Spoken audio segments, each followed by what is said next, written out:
Failing upwards isn't just for the mailroom meatheads. Don't believe me? Stick around. Hey, what's going on? Thanks for joining me. You guys, as always, are awesome. Thanks for joining me for this one, because this one is going to be a little different.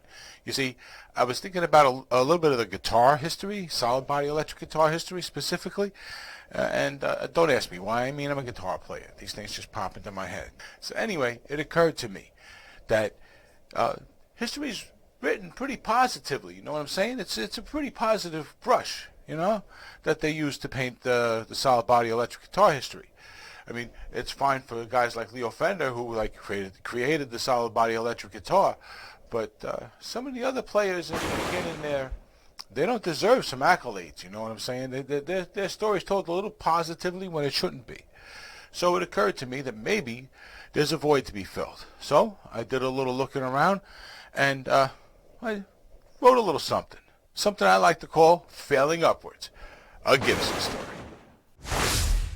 Now, I think it's safe to say that we all know someone who seems to have failed their way upwards.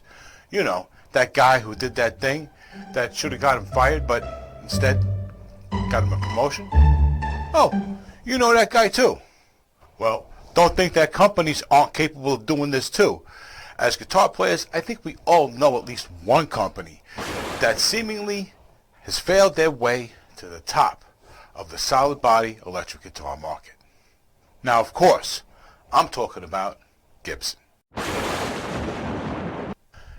Now, before we get started, I should point out that this video isn't about trashing the instruments, okay? It's about trashing the company for the mistakes that they made on their way to the top of the solid body electric guitar market, okay? Mistakes that would have likely put another company out of business. So there's no need for you guys to get bent out of shape. These are just facts that are being presented in a way that's not sugar-coated. So if you feel yourself getting upset, I suggest you grab your adult coloring book and head on over to imatherapist.com, where you can pay somebody $250 to give a damn. By the way, if you happen to be getting anything useful out of this video, if you happen to be liking the video, how about smashing that like button, all right? And if you subscribe and ring the notification bell, you'll know whenever we post another one of these. Then you can leave a comment and tell me what videos to do, all right? And be sure to comment a lot, because we're doing that 10,000 subscriber drive giveaway, right? Where the person who does the best job of getting my attention in the comment section is going to win an electric guitar once we reach 10,000 subscribers. And that's just the start. From there, I'm going to be giving away things like a mixer, an audio interface, a wireless microphone system, 2 wireless guitar systems, and a whole bunch of other stuff. So what are you waiting for? Go, click, win. With its long history, Gibson has had plenty of opportunities for some epic fails across every decade, all right, including more recent ones like robo-tuners. And who can forget the Firebird X? But we only need to discuss the period between 1940 and through the 1960s, more or less, to really see that Gibson repeatedly failed epically from the earliest days of the solid body electric guitar. Yet they still became an industry leader. Don't believe me? Follow along. In the 1940s, right around the time that the United States was debating getting into World War II, but hadn't yet been motivated by Japan to do so, a man walked into Gibson's offices where he shared his proof of concept for the solid body electric guitar, and was promptly laughed out of their offices. They thought it was a toy. Now, this would prove to be an epic fail for Gibson, because the device that they thought was a toy would be invented by somebody else and go on to revolutionize the music industry. By the way, the man that they laughed out of their offices was Les Paul. As a very successful and famous jazz musician, Les Paul would go on to revolutionize the music industry with his multi-track recorder and other inventions. Sounds like someone they should be listening to, right? Because if they did, Gibson could have been the originators of the solid body guitar and created the Les Paul 10 years earlier. Think about that, okay? The most famous signature guitar of all time. Can there be a more epic fail for a music instrument company? I don't think so. they missed out big time. Several years later, another businessman would have a similar idea. Leo Fender was a country music fan that happened to have a factory that needed products to make in the years immediately following World War II.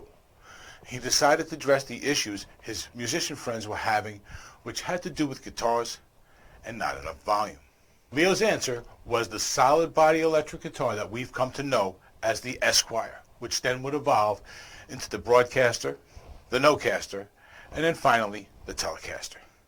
In 1949, Leo Fender displayed his guitar at business trade shows, the same shows representatives from Gibson went to. They took one look at Leo's guitar and reportedly laughed at it, once again declaring that the solid body electric guitar was nothing more than a toy, and once again not seeing the vision that was about to change music and the world forever.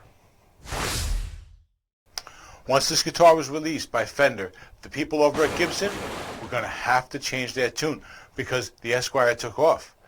Gibson quickly contacted Les Paul and agreed to a deal that paid the man $1 per guitar. Can you believe that? $1 per guitar. Wow. And they started designing the guitar right away. So in 1952, the Les Paul solid body electric guitar debuted. All right? But there's problems. This guitar was $100 more than the competition, aka Fender. And roughly that's about $1,000 more today. All right? Maybe even a little more than that. Okay? And this guitar was also significantly heavier than other solid body electric guitars, aka the Esquire, the Telecaster. But despite this, the guitar was a success. Would that be because it was the only other game in town? I don't know. Could be. Who knows? Meanwhile, Fender was working hard on new designs. They gave us the Stratocaster and the solid body bass guitar known as the Precision Bass in 1954, both of which went on to become iconic musical instruments. This sparked the people at Gibson to create other, more envelope-pushing solid body guitars. In 1957 and 1958, Gibson would give us the Explorer and the Flying V. But unlike Fender, whose latest guitars were well received, by the end of 1959, both of these guitars, as well as the Les Paul, would be discontinued. 3 more epic fails, all right? No one bought them because they were too expensive and too awkward and too heavy. And people who did buy them, they ended up selling them off to pawn shops. The Gibson Musical Instrument Corporation had not even been making solid body electric guitars for 10 years, and they already failed with the bulk of their lineup of solid body electric guitars. While they would redesign the Les Paul for 1960s, that was an epic fail in the eyes of Les Paul himself, who wanted nothing to do with it and demanded that Gibson keep their $1 per guitar and that his name be taken off of it. Ironically, this guitar would go on to be the only instrument in Gibson's lineup that would not be discontinued ever.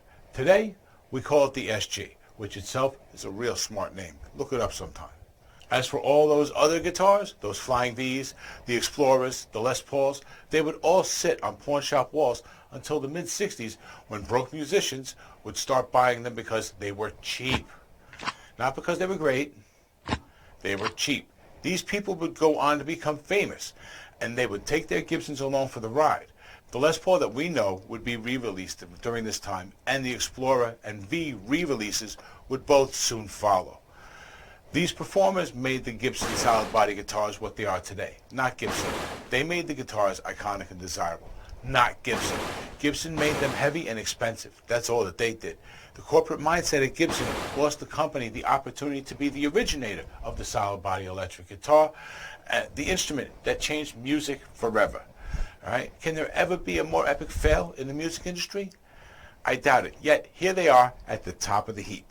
But if they had been aware of the needs of their customer base, they could have been the first to market with the true solid body electric guitar and change the face of music in the process. They didn't do that. They laughed at it, and for their efforts, they failed one of the most epic fails. Despite this, some broke musicians dragged the company to the top of the market, which, if you ask me, sounds like business as usual for Gibson. So that's it, guys. What do you think? Let me know in the comments. I know this topic itself is a bit of a conversation starter, and if you guys are into that, let me know, because I have a couple of other ideas for videos that I could do like this. All right? In the meantime, this one's done. You guys have been awesome. I've been RJ. Until the next one, take it easy.